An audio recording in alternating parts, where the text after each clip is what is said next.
Kalaulah kemudian ternyata sholat kita kelebihan, misalnya kok ternyata secara hitungan mestinya sudah dapat 3 gitu ya, tapi kita ambil 2, berarti kan kita sholat asar tadi berapa rakaat? 5. Maka sujud sahwi itulah yang sudah menjadi pengurang dari jumlah rakaat yang 5 menjadi 4 tadi, karena sujud sahwi kita.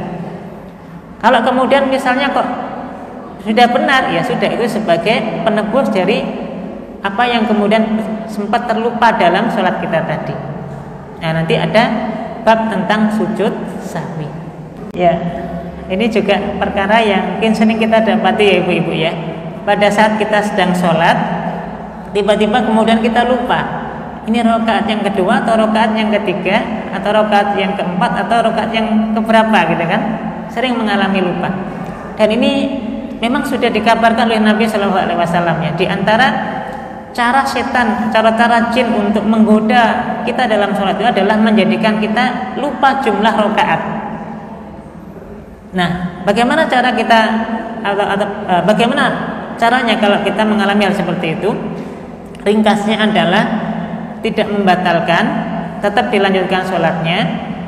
Hanya saja kemudian kita pilih jumlah rakaat yang paling sedikit. Misalnya kita ragu ya, atau kita lupa. Ini rakaat kedua atau rakaat ketiga ya?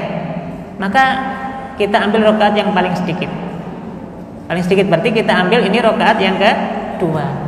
Nah, pada saat kita mengambil ini rakaat yang kedua, kemudian kita tentu misalnya kita sholat asar, berarti kita sempurnakan sampai dengan 2 rakaat yang lain. Nah, sebelum kita salam, pada saat at-tahiyat akhir sebelum salam, karena memang ada yang terlupa dalam diri kita pada saat sholat sebelumnya tadi, maka kita diperintahkan melakukan sujud sahwi.